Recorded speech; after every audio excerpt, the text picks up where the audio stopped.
Inquest report. Yes, yes, we have. Give the entire thing to, yes. Please give it to my lord. The entire. Just get the whole copy. I don't know. 10 copy. 3 copies, please. Put a flap on that inquest report. Please, put a flag, please. If you can share that, I have it, but just if you can share it. with me. Put a flag, Mr. put a Sibal flag. neither says yes nor say no, but doesn't give, my lord. That's the stand he has adopted from the You can day one. continue to say that. You can continue to say that. You will say, I know Yes, my you'll lord, it repeat is a it. test And I whether know- the and state wants why do you to want come to- clean or still play hide and seek. Please. I don't know why my learned friend. No, you know why I am saying. I know why you are asking. Yes. Yeah, yeah, we've seen. Wait. Huh? Give us soft copy. You hand over the compilation to us. Hand over the compilation. The compilation and edit.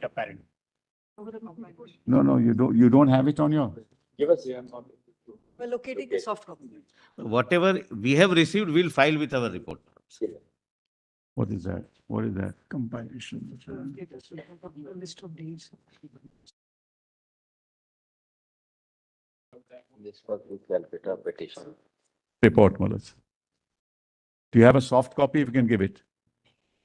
Let's see if you have a soft copy. Hard copy we have. Here it is. This is the inquest report. This is the inquest report. This is it, Mullah.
Check 1, 2, 3, 4. Check.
What is also not true? Stayed in the barracks of the 4th Battalion.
Strangulation or associated with smothering and not homicidal in nature, also verbally opined that Evidence of forceful penetration, insertion in the genitalia, possibility of sections.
So far? In the rape case, In the rape case, one, my lords. One. The main accused. He was a civic worker, my lords, and his Bluetooth was found at the spot. My lords, therefore, we connected it with the mobile. And the CCTV also footage was there, so we connected it. We went to him and we realized, my lords, what had happened, my lords, that he along with one Mr. Bhatta, very interesting, my lords, was Lord, shopping up. Whenever your lordship second. finds CBI. My lord, I just Just need say- 10 seconds. Saurabh Bhattacharya, he was, let me just explain what, yeah, it's a case Lord, diary, you have it Lord, all. Only 10 seconds, my lord. My lord, IMA, just allow me, IMA, Lord. What had on the happened? Same comprehensive My lord, issue, one Lord, which your second. lordship are perfectly framed.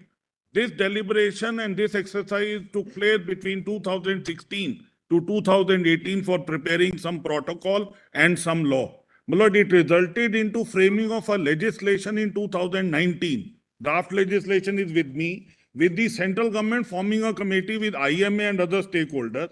They gave a report. Report resulted into a draft legislation on violence against, my lord, medical practitioners and medical establishment. It is pending. IMA, my lord, represents the entire community of doctors.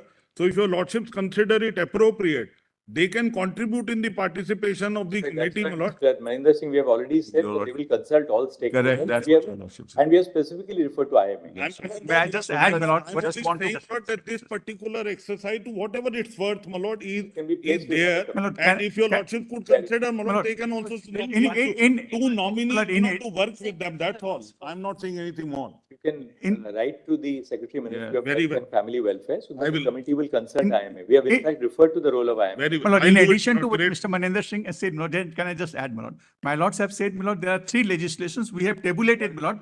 we have not said chief. Three or, look, for 23 legislations, I'm They sorry. have said several states, Yes, that's what including. your lordship which has doesn't My mean lord, we have tabulated 23, but none of them has preventive measures.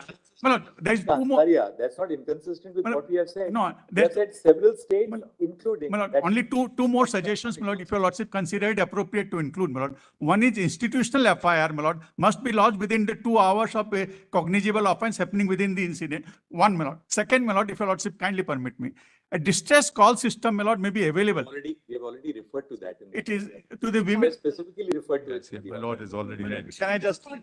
Your lordship, Lordship, we are for the women doctors, young doctors, your lordship. What we request, your lordship, if we can have a software mechanism system where a distress call alert can be linkage with the police station. This can be here- suggestions hereby. for the And task secondly, force. your lordship, if Sir, we can you're have a absolutely right. proper functioning of CCTV cameras inside. We the have done this. file.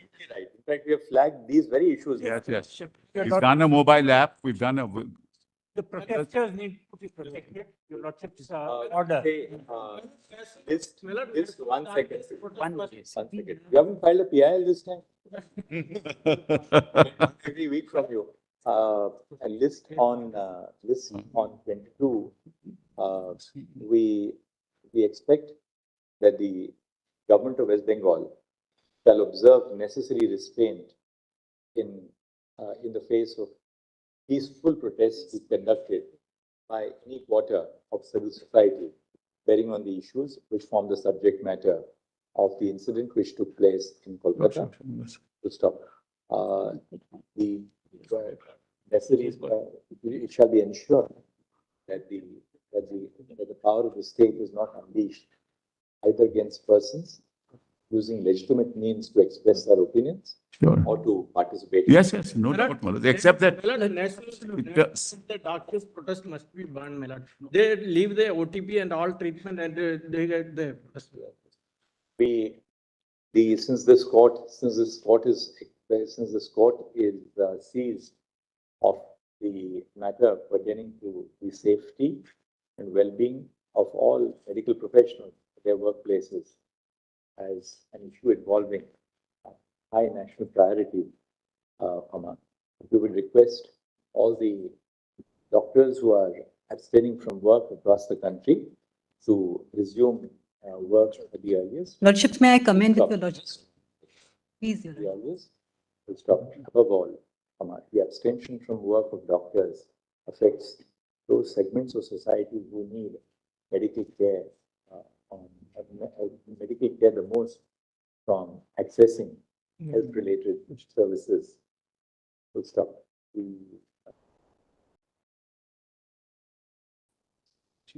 The abstaining doctors and medical professionals stand assured that their concerns are receiving the highest concern from the Supreme Court of India.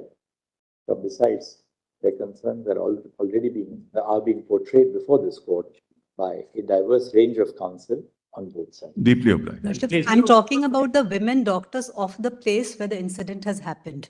Now, Lordships, it's very important. I'm sorry for Lordships insisting over and over again, but Lordships, I think it's of some importance in the matter. So, Lordships, the day on 14th August night, the day the attack took place on the doctors, when the protesters were on the site, the same hoodlums, they went to the hostel.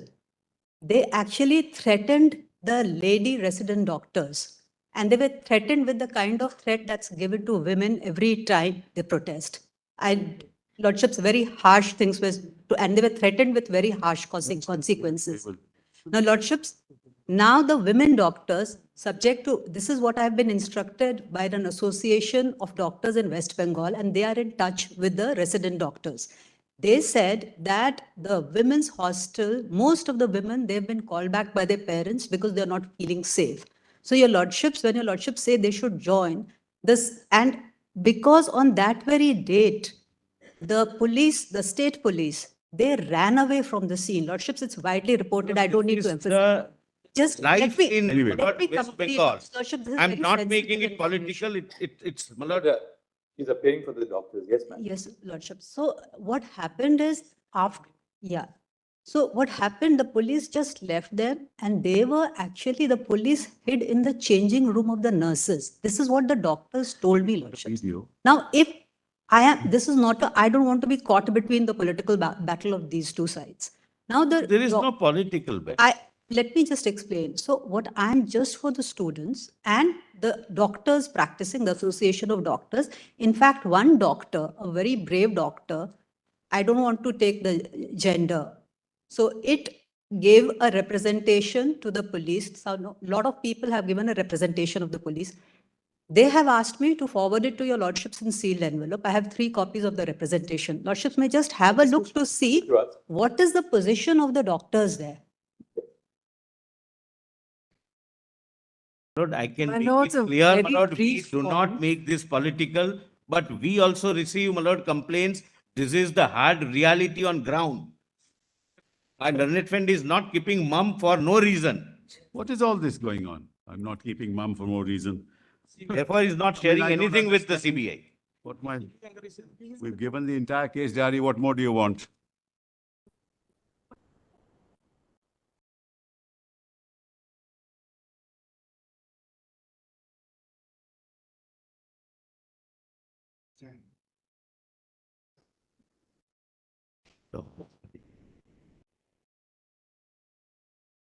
Is this hostel a part of the hospital or it is at a far off place? Within the campus. The part, But I was told that one set went to the hospital when they ransacked. Some goons, they went to the hostel. ladies hostel and then the lady doctors hostel and male doctors hostel, they are all different. I assume so, Lordship, because they said that one set, How many doctors, intern doctors are there in the hostel today? Lordships, I am told How many were actually 90% of the women doctors are not there. in numbers? How many How many were there in the How many were hospital? there and how many have left now? Lordships, I'll just take the information Ask right someone now. Just who knows about it. I'll- Mr. Sibal, this is very serious. Very serious, of course. Because- No doubt about it. What was the police? What is the police? No, I agree, my lord. So if Tip if of some- an iceberg, my lord, I don't wish to. that is enter why into it. FIRs have been registered. We'll take strong action. Photo, we have got from the CCTVs, photos have been, Tip service takes one thing. years, my lord. from the CCTVs, photos have been identified and we have lodged FIRs. my lords, and we are taking, those people have been arrested. 37 people have been arrested. But, Mr. Sibal, arrest is another thing. Yeah. Obviously, there were protests of the doctors. Yes, of course. This was part of the wider protests which were going on Yes, that yes, night. absolutely. It was called Reclaim the Night. Yes. The West Bengal government could not have been unaware of the fact that when there are protests across the country, there's always another segment which will try and disrupt this. What? These are women who, the women doctors are assaulted. The police run away from the scene. Thereafter, the women doctors are called out by name, namely the people who are leading the protest, and they were threatened with the same fate that has befallen the others. Well, if they tell us, we'll take strong action. Well, I agree. I'm not disputing. You are supposed to be Well, aware. hold on. My lord is asking me and let me respond. What was the police, What does that what tell was you, the Lord? police force doing What, in anticipation? what of happened was there were Registering the 150. One second. There were 100. Hold on. Allow me. Mr. Solicitor, sir, I don't. Please don't interrupt, Mr. Yes, Sir. sir. You're putting a point to him. And as I said, Malas, we are on the same side in this, Malas. Now, there were 150 policemen. Malas, what happened was that outside the hospital itself, 150, in anticipation, 150 policemen.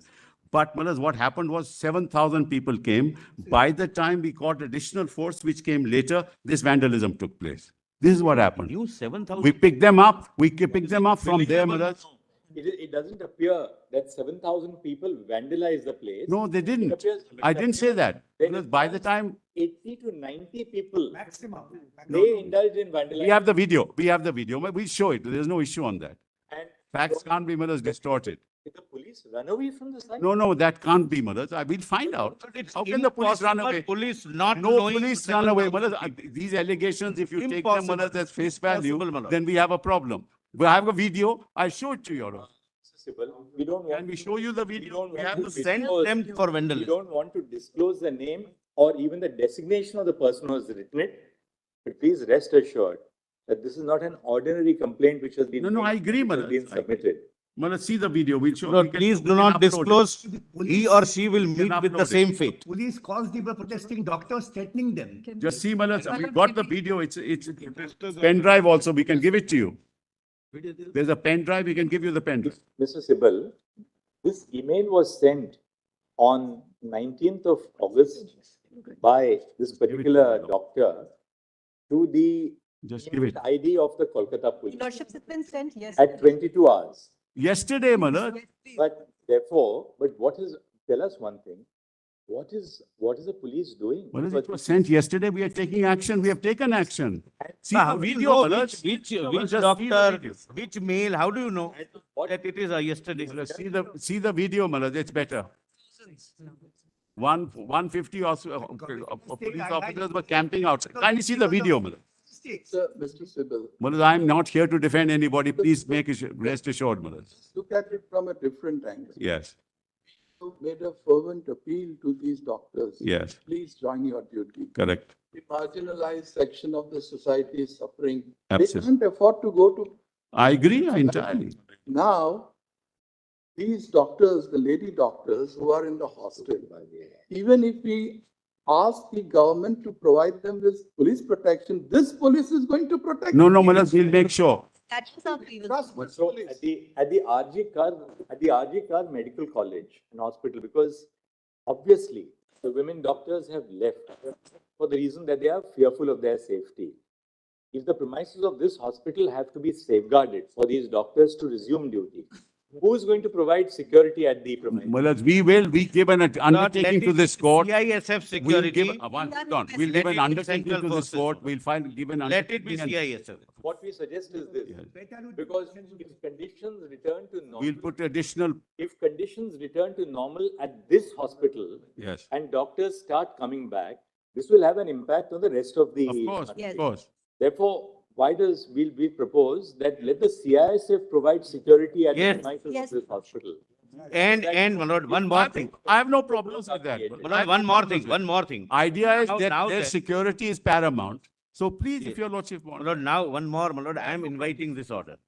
The person who has complained, my lord, we do not know. But the state possibly knows. They say that the email was received at 22. Let that person be given special security by the CISF. Now the No, because that's- state knows about the person. We will do it. They don't want to reveal their identity. You can't say, Malad, the state police is incapable of all this. 100 and- no. Here the matter of. Lordships, 105 complaints have gone. Many, did you get the figure? Yes, your lordships. So there are 700 residents, 250 ladies, and only 100 are there now. 250. 250. 30 to 40 female. 150 have left. Yes. Yes, your lordship. 100. 30 to 40 female residents and 60 to 70 male residents remain. Everybody else has gone. 32, Lordships, I am told 30 to 40 female residents and 60 to 70 male residents remain. Rest have all fled. My lord, we have this Seven. information. Total 700. My lord, when I said there is no law and order, it was not Emergency. a political statement. We have this information and more. Yeah, I'm sure you have. This is the My lord, in the- situation on ground. just 1 second. On the night of 15 August 2024, at midnight on 15 August 2024, when acts of wanton vandalization of the premises of the RG Kar Medical College Hospital took place, a mob of persons is alleged to have systematically attacked the male and female doctors, emergency hospital staff, and hostels. First up, Ms. Saprajita Singh, Women's Senior Council, appearing on behalf of the resident doctors, has placed on the Lordships, I'm not on the resident. I'm for organization of doctors from West Bengal because they are too for scared. They appearing don't want to come in. for an organization of doctors from West Bengal, Protect the warriors. has placed on the record a copy of an email addressed on 19 August 2024 by a senior resident at the Medical College Hospital, setting out the details of the incident which took place. The court has been apprised of the fact that there were approximately 700 resident doctors at the RG Kar Medical College Hospital.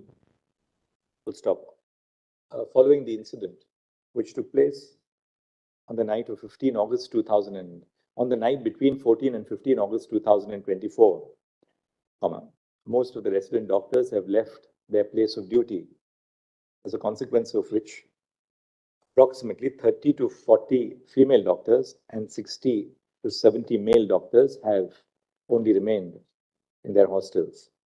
It is essential to create safe conditions for the doctors to return to their duties so as to enable them to not only pursue their duties, not only to pursue their own education, but to administer medical care to their patients. Accordingly, the court has been assured by Mr. Tushar Mehta, Learned Solicitor General of India, that the Central Industrial Security Force shall be deputed in sufficient strength. Central Reserve Police Force shall be deputed in sufficient numbers to guard the facilities of the RG Kar Medical College and Hospital, including the hostels where the resident doctors stay. Mr.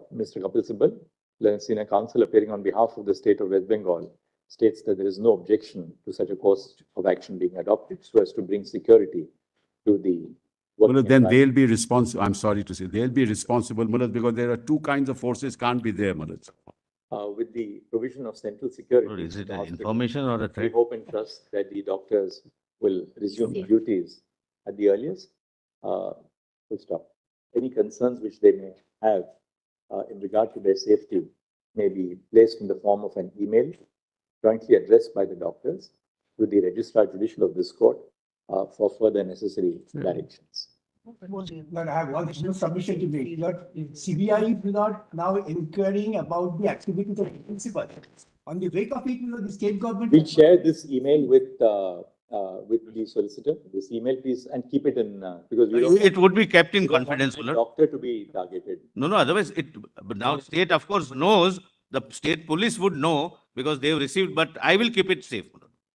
The state has constituted a seat. Sir, cover में तो डाल दो, Cover में cover में डाल दो, sir. Which is requirement of CBI. No, the Lordships, we have assured the doctor, sorry, To create conflict. Yes, he is on the matter that we'll deal with on. we have assured the doctor Mr. that the name Solicitor, will please not. look at that is- the solicitor. Please look at the designation of that person who has submitted. Just look at the designation of the. I will. Right now, I'm not, my lord, seeing that. Yes, Take it up on Thursday morning now. no problem, no problem. Positive to file and sealed cover, whatever we. Shall be at dawn. All the petitions Schedule will be on- happening on. Do that on Thursday. If there's some concern, please come back to us. Lordships. We'll assure the doctors all over the country that whatever concern they have, please place it before us to We are most grateful. counsel who are here. Your We'll Lordship, assuage your grievances the extent that we can. What Friday? I'm sure this is a complete non-adversarial procedure. Absolutely non-adversarial. We are grateful your lordships have taken up.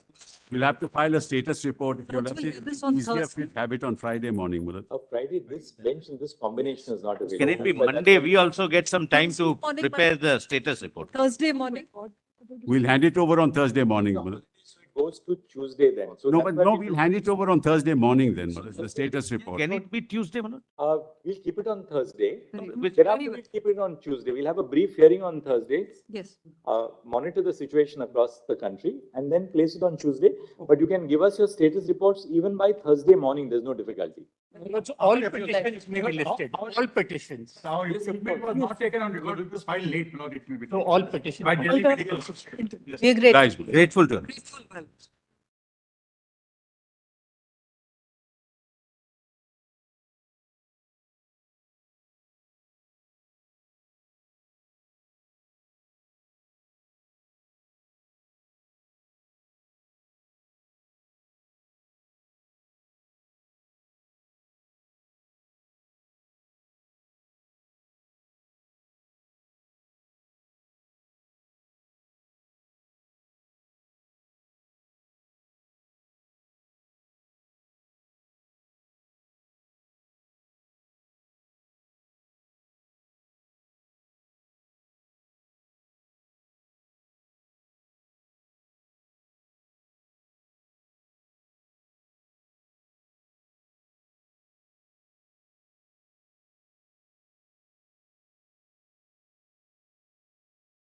In this episode, we talk about a major breakthrough that will solve the problem of weeds in rice and wheat crops.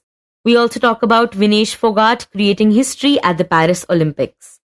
But first we talk about a promise made by the BJP in their 2024 Lok Sabha elections manifesto. Hi, I am Niharika Nanda and you are listening to Three Things, the Indian Express news show. The BJP, as a part of their manifesto during the Lok Sabha elections, said that the Ayushman Bharat scheme, which started in 2018, will cover all the senior citizens above the age of 70. आज जो बुजुर्ग हैं, उनकी बहुत बड़ी चिंता होती है कि बीमारी की स्थिति में इलाज का खर्च कैसे आएगी, और ये मध्यम वर्ग परिवार को ज्यादा होती है।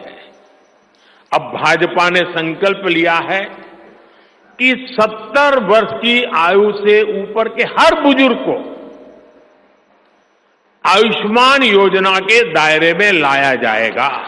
70 साल के ऊपर के हर बुजुर्ग, चाहे वो गरीब हो,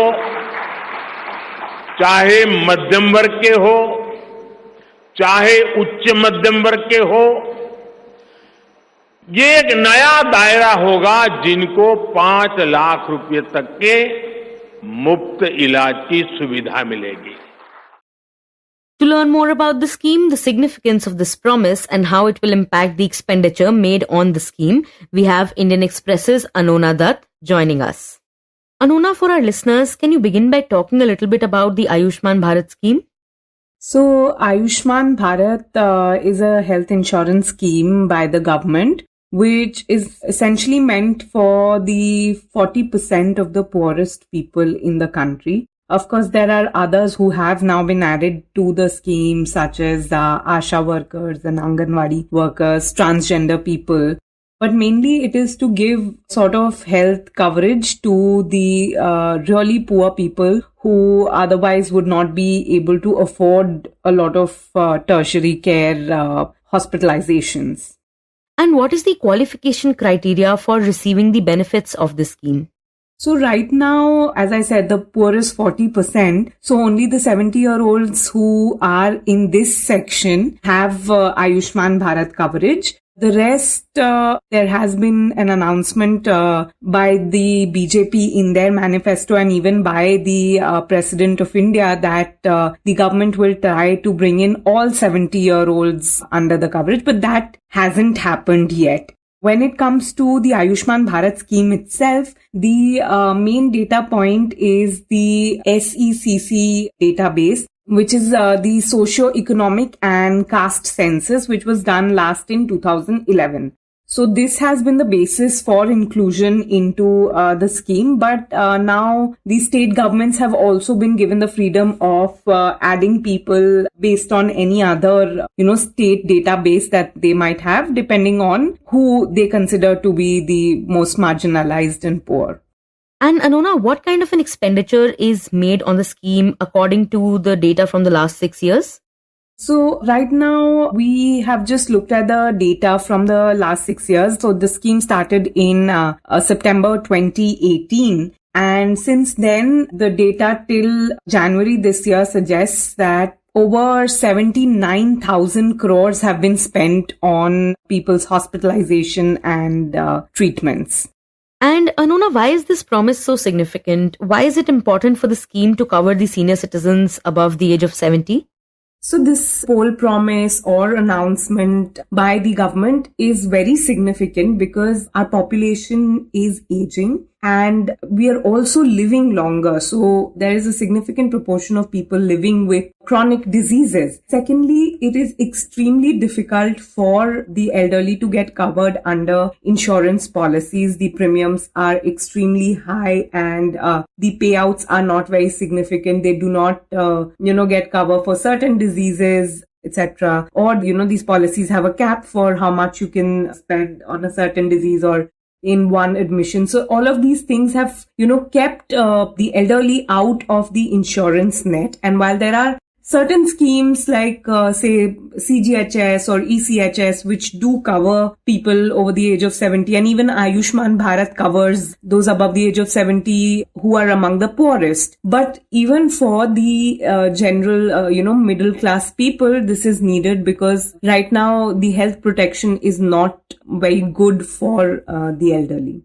And now that the government wants to include each and every person above the age of 70 years within the ambit of this scheme, so what kind of an increase is expected in the expenditure regarding the same?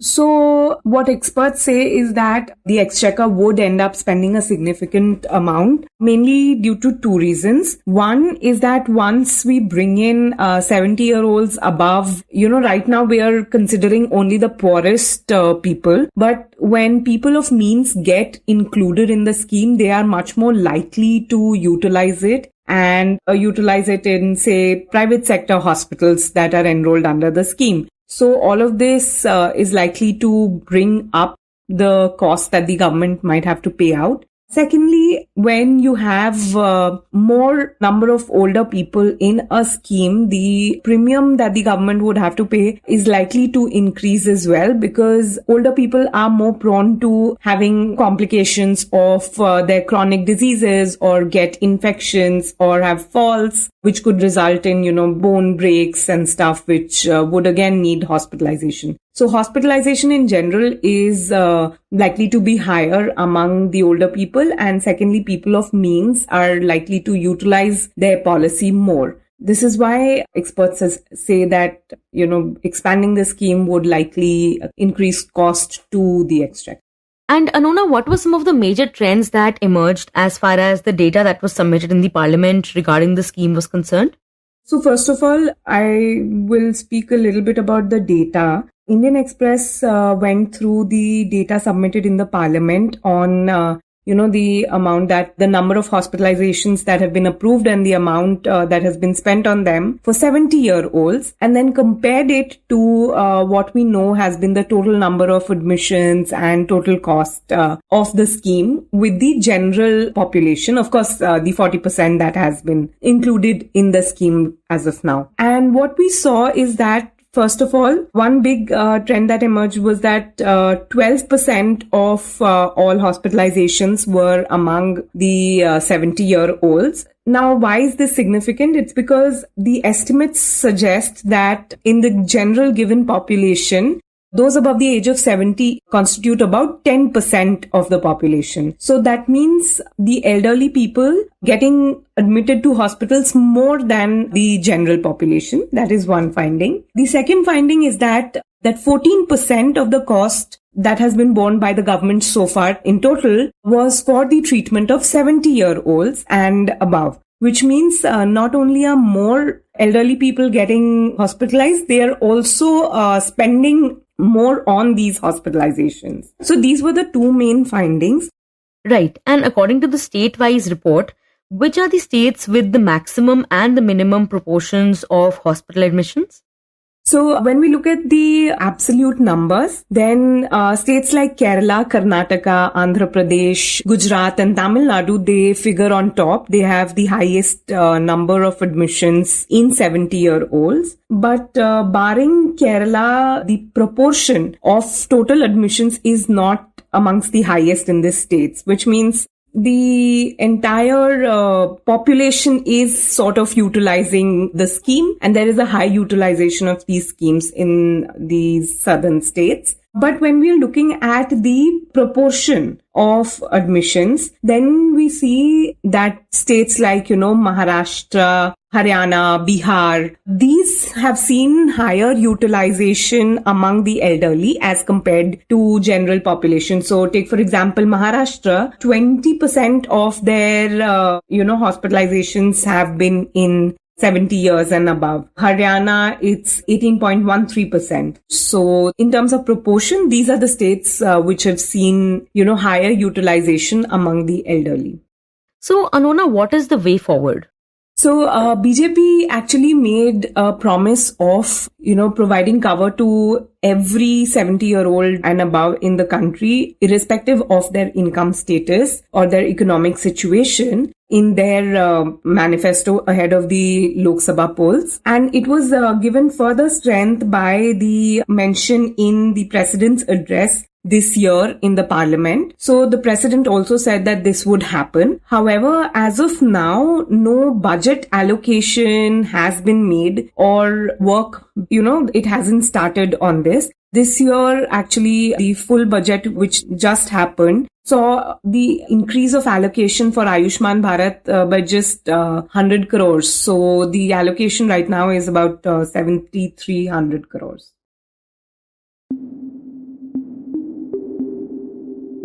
And next we talk about a major breakthrough in wheat and rice farming. Cultivating rice without flooding the field, not burning the leftover stubble after harvesting, and growing wheat without any ploughing or land preparation has been a dream for agricultural scientists, mostly because these activities are ecologically not very sustainable. But they have become a regular practice because they are necessary for removing weeds from the crops. However, recently a solution has been found for this problem. To learn about this breakthrough and how it has the potential to put all these activities like flooding a paddy field and repeated ploughing of a wheat field to an end, we have Indian Express's Harish Damodaran joining us. Harish, can you begin by telling us how major a problem weeds pose when it comes to rice and wheat growth? See, weeds are the number one enemy of plants. Basically, they compete with the plants for nutrients, for fertilizer, for sunlight, for water. So all farmers like their fields to be free of weed so that only the plants can grow. And rice particularly, it faces this problem, a lot of this problem, in its early stages of growth. So in the early stages, when the rice plant grows, there are a lot of weeds which will emerge. So therefore, farmers need a solution. The traditional solution they had was basically flood the fields, because rice has what they call as parenchyma tissues, which can breathe underwater. Weeds cannot breathe. So I basically drown the weed seeds, So I ensure that those weed seeds, they don't germinate. Or the seedlings that have emerged, it'll get killed by basically flooding the water. So that is the reason why when we see rice fields, it requires a lot of water. And the role of water is precisely to kill the weeds. Same thing, why do we plough the wheat fields so much? Ploughing again is meant basically to kill the weeds. So this is precisely the thing. So when we come to rice, typically, farmers water their fields give irrigation about something like 30 irrigations during the lifetime, And in the initial, say about 2 to 3 weeks, I have to ensure that about 4 to 5 centimeter depth constant has to be maintained, So the field has to be flooded. So if you look at, say, 30 irrigations, and each irrigation consuming something like 2 lakh liters, that is about 60 lakh liters in 1 acre. And 1 acre will produce about, say, something like 2000 kgs of rice. So which means to produce 1 liter of rice, you need something like 3000 liters of water. That is the kind of water use which rice requires. And why are we using so much of water in the case of rice? Only to manage weeds. Along with flooding the fields, what extra steps are the farmers currently indulging in order to keep the weeds at bay? Right now, the process is the farmers first prepare a nursery. Okay, I first sow a paddy nursery. Say, if it is 1 acre, say maybe 1/10 of an acre, I'll take a nursery. And after about 25-30 days, I uproot that plant and then I transplant it in the main field. And where I then, flood the field with water. That is the normal thing. So suppose you have a situation, instead of preparing nurseries, puddling the field and then transplanting and flooding, if I can directly sow rice, just like in the case of wheat or many other, that has been a dream of the scientists, what they call as direct seeding of rice. Similarly, in the case of wheat, they say, no-till, zero-till wheat. And that is one way of making this entire rice-wheat farming environmentally more sustainable. So have any solutions been found for this problem yet? So what the technology talks about is you replace water and repeated ploughings. Water and ploughings basically do the job of weed removal. So you replace those with actual herbicides, that is chemical herbicides, which can do the job of killing the weeds. But that's easier said than done. Because if I spray a herbicide, in this case, the herbicide which they found is called imazethapyr. So if I spray this weedicide on an ordinary wheat or an ordinary paddy plant, the herbicide will not distinguish between the plant and the weeds. It'll kill the plants along with the weeds. It's a very effective herbicide, but it'll kill the plants also. It doesn't know whether this is a rice plant or this is a weed. So Harish, tell us a bit about this recent breakthrough by way of which the crops won't be impacted by these chemicals and herbicides. So what scientists have tried to do is to breed varieties of rice and wheat that can tolerate the application of this imazethapyr herbicide so that it'll kill only the weeds and it won't kill the rice and the wheat plant. And that's what this latest technology breakthrough is. And I think the technology may be about 5-6 years old, but in India, we are probably trying it for the first time. So this particular herbicide, it is a broad spectrum herbicide. It is effective against a very wide range of weeds, So to that extent, it can replace water and it can also replace, repeated ploughings. And Harish, how are these new herbicide-tolerant seeds reaching the farmers? Here there are two companies. One company is called RiceTech.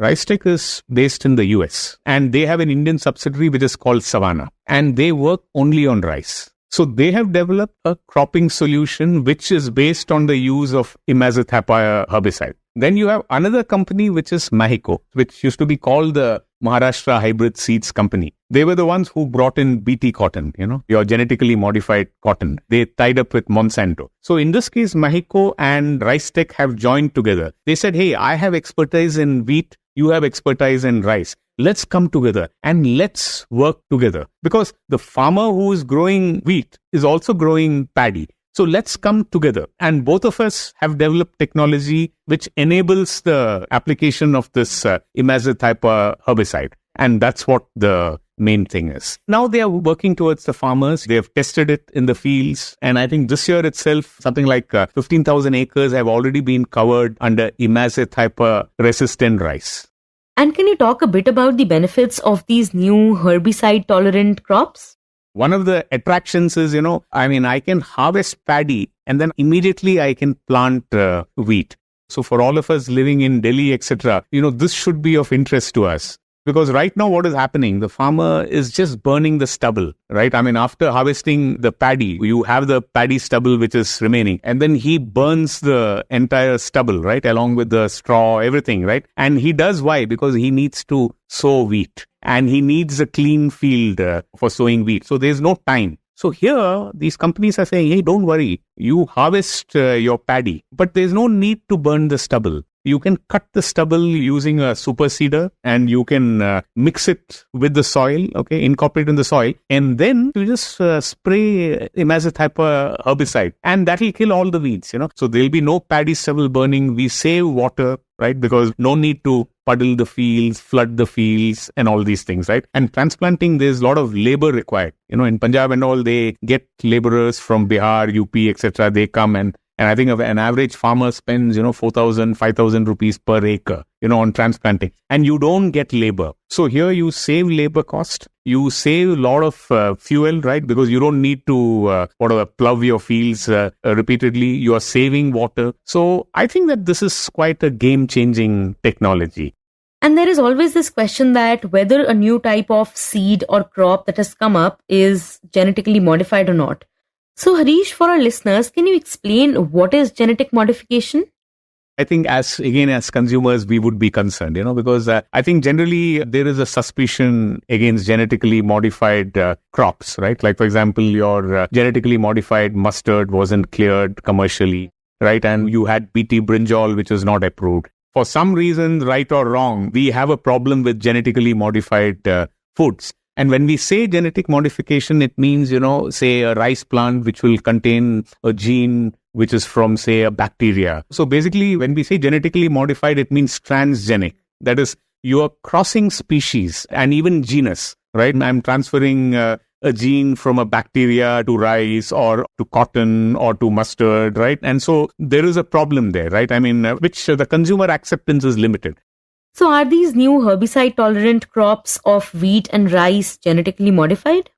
But here, in the case of this imazethapyr tolerant wheat and rice, there is no foreign gene, there is no alien gene. Basically, what you're doing is you are kind of manipulating a gene which already exists. Okay, and that gene is called acetolactate synthase gene. They call it the ALS gene. So the ALS gene is already present in the rice plant. The ALS gene is already present in the wheat plant. And as I said, when you spray normal imazethapyr on rice plants, basically what happens is it sort of binds itself. This chemical will kind of bind itself onto this gene. And this gene is responsible for synthesizing many essential amino acids, which are required for plant growth.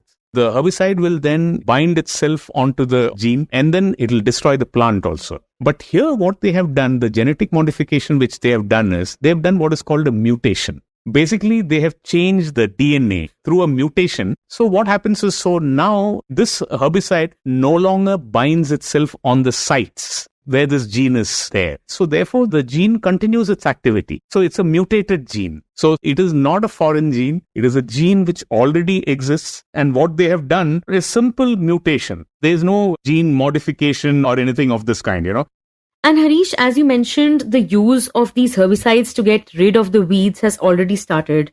But is it safe for the humans since we will be consuming these crops?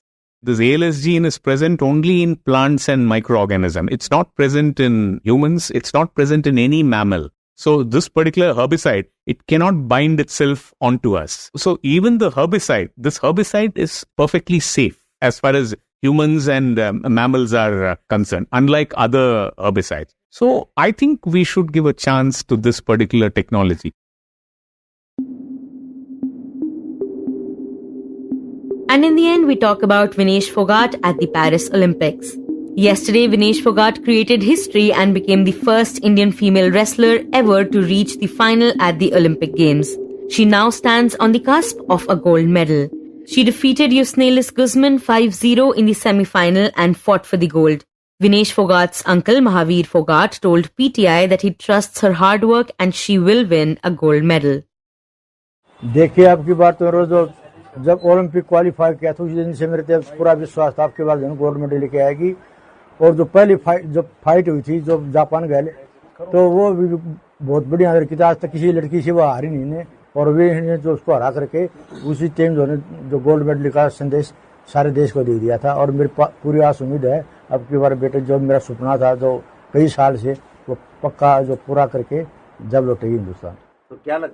Earlier in the day, she produced a stunning upset that shook the wrestling community when she handed reigning champion Yui Sasaki a tactical defeat in the first round. Vinesh Phogat then backed that up with a hard-fought quarter-final win to enter the semi-finals of the 50 kg category. During her bout with Yui Sasaki, Phogat had begun at a sedate note against her high-profile opponent, who has been considered to be virtually unbeatable in the circuit. Consequently, Vinesh lost a couple of passivity points and trailed 0-2 for majority of her clash before stunning Sasaki. While time was running out, Vinesh clinched the late takedown to deny Sasaki a gold medal with only 20 seconds to spare in a thrilling clash. The 25-year-old Sasaki had won gold in the category at the Tokyo Games without dropping a single point across 4 bouts. As per records, Sasaki has only lost 34 bouts in her entire wrestling career, while winning over 700 of them. Sasaki had also won the World Championship gold in 2017 in the 48 kg category, followed by 2019, 2022 and even 2023. Incidentally, Vinesh is the first international wrestler to trounce Sasaki on the mat. In the quarterfinals, Phogat defeated Ukraine's Oksana Livak 7-5. 27-year-old Livak had clinched the 50 kg bronze medal in the 2018 World Championships before winning the gold at the 2019 European Championship. And in her bout with Livak, Vinesh secured 4 points in the final 20 seconds to clinch a massive victory. Vinesh has endured underwhelming campaigns in her Olympic career in Rio 2016 and in Tokyo 2020, finishing 10th and 9th respectively. After competing in the 53 kg category in the previous games, Vinesh had decided to trim down to the 50 kg category for the games this year. And finally, she became the first Indian female wrestler to enter the final of the Olympics. Abhinav Bindra, India's first individual Olympic gold medalist, shared a post on social media site X rooting for her where he said, quote, "A torn ligament, a lower weight category, an unbeaten world champion. Nothing stands in her way. Can't wait to cheer Vinesh Fogart as she goes for gold. Your resilience and strength inspire us all. What an inspiring day. Here's hoping for one more." Unquote. You were listening to Three Things by the Indian Express. Today's show was edited and mixed by Suresh Pawar and produced by me, Niharika Nanda. If you like the show, then do subscribe to us wherever you get your podcasts. You can also recommend the show to someone you think will like it. Share it with a friend or someone in your family. It's the best way for people to get to know about us. You can also tweet us at Express Audio and write to us at podcasts@indianexpress.com.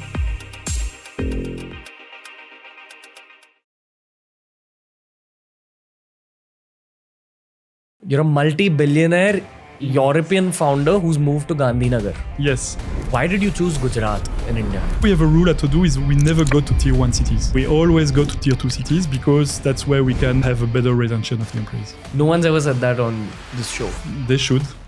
Tell me from the perspective you had before you actually went to China.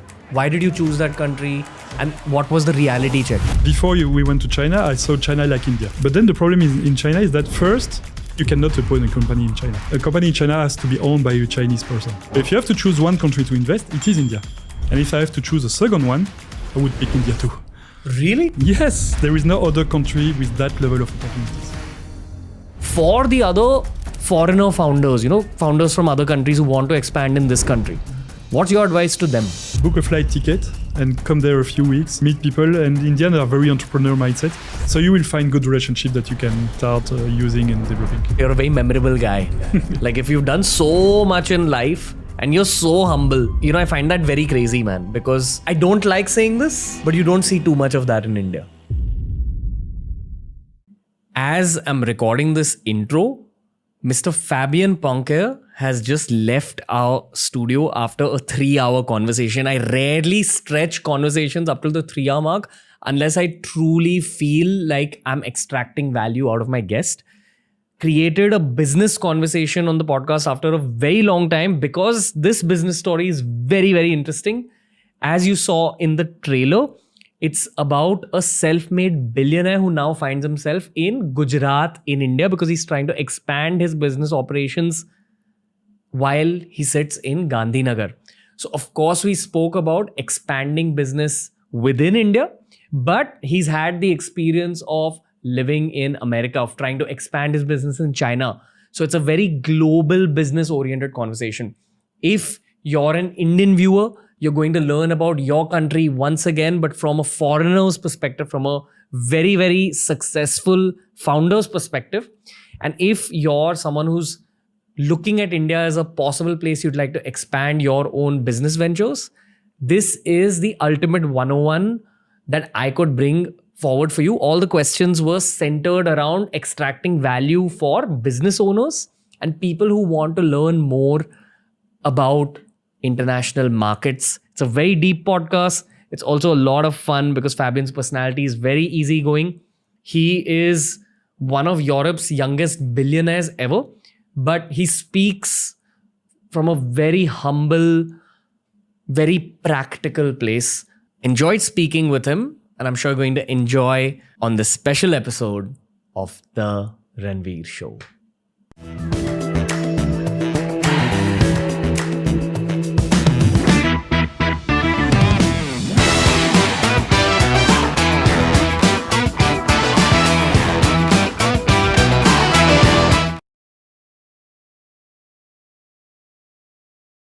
Fabian. Hello. How are you? I'm good. I need to be very honest with you before we start talking. I love talking to foreigners on my podcast. It's a lot of fun. And for us, it's good too. For me, it's the first time in India. So. But you've been here for 9 months. Yeah, I'm living in India, but I've never done a show. I was focusing on my business. I will begin this podcast with a very simple question. Kem cho? Majama. Gujarati bolocho. Hindi nene. Tolo tolo. I find it so fascinating that you know Gujarati, dude. Just a little bit. How long have you been in Gujarat? 9 months. And you've been in Ahmedabad. Gandhinagar. Gandhinagar. How are you liking life in India? It's amazing. Yeah? I really love it. It's an experience. Not everything is easy. Things are difficult, but they are really good things. So I really like it. Dude, what I find crazy about you is you've had a 20-year entrepreneurial career. Then you've traveled all over the world. And now you're targeting India as a place for expansion. And Yes. you're the founder of your startup, but the founder himself is now sitting in India to try to expand into this market. Yeah, even the people, so I come from Belgium. Even the people of Belgium don't understand why I came to India. I had to explain them. They are calling me the slumdog billionaire because they imagine India like, because they don't know, of course. Yeah. But I'm really glad I did it because the business has been amazing. Experience has been very good for the family. So it's really good. Okay. What else? Tell me about your life. How's a day in your life in India? It's great, depending. There are some good and bad stuff. The worst is the weather.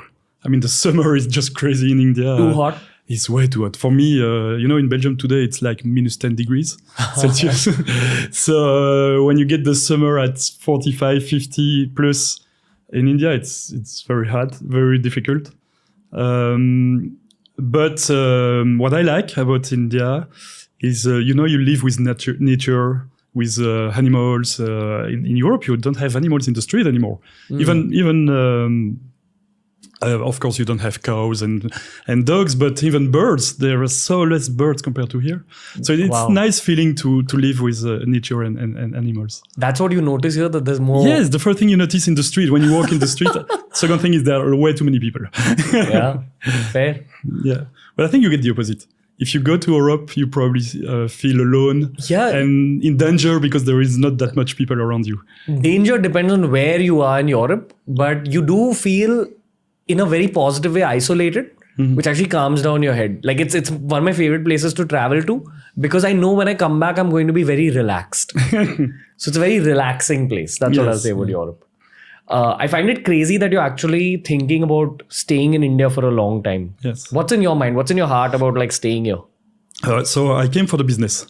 We went to a point where for Odoo, what we get in India was not mature enough. We had a lot of activities, a lot of partners. We had something like 40,000 developers on our software, on Odoo in India, but they were not selling on the Indian market. They were selling in the US and in Europe. So it was for me like a big opportunity that we didn't tap in. You mean all your developers, your coders? Not only ours, because we only have 4,000 employees, but we work with partners who are companies offering services on our product. And we had a lot of partners in India, but they were not addressing the Indian market. They were just looking outward to sell They were to the selling world. development services in the US and in Europe. And I wanted to refocus that on the domestic market because India's SMEs is big. GDP is growing at 8% per year. So it's a massive market, 1/5 of the world population.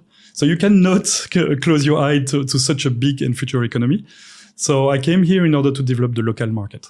In order to understand you better, why don't you introduce your own life's work a little bit before I ask you more questions about India and Europe? Okay, well, it's probably the right way to start. Yeah, because people, especially business-oriented audiences, which is a big chunk of YouTube audiences now, are very interested to know about how the world looks at India and about how you want to sell in India and why do you want to sell here. Because honestly, Indians, if you look at it from a mass scale, are not easy customers. They're difficult customers to win over.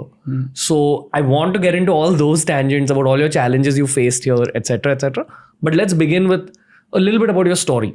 Yeah. So you began as a coder. Yeah, I was a developer, engineer.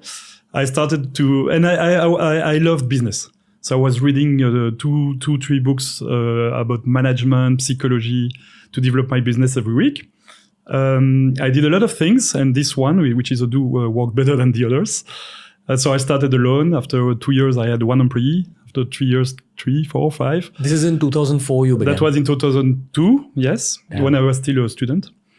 And then I grew organically, bootstrapped the company. I started to sell services on this software. So the software is a management software. At the beginning, I was selling services. So I asked client, what do you want? And I was developing everything. And I did that until 2010. And at that time, I had a software that had a lot of features because I developed everything the customer was asked for. So it was full of feature, but ugly, complex, and everything. And at that time, I had 100 employees. So I decided to do a pivot in the business model and say, we cannot do service and develop everything people need. We need to focus as a software vendor and develop a clean product, and not develop for customer, but develop what's good for the mass. So for 8 years, you got requests from businesses. They asked you to develop softwares which would help their individual business problems. Yes. And eventually you developed so many softwares that you realize, hey, hold on, I can actually turn this into a tech product. Yes. And probably make it more profitable than what we're doing. Yes, it was a bet because from one day to another, I decided to stop services, stop all revenues. I had 100 employees and say, okay, now we'll focus on something else. We'll create a network of partners. They will do the service and we will sell maintenance. So from one day to another, you will sell what? Maintenance service. Oh, so okay. support, bug fix, upgrades. And that was risky because we would stop all our activities from one day to another to refocus on something else. So I raised 3 million euro with French VCs at the time, so that we can do the pivot in the business model and say, okay, no, let's refocus on making a clean product.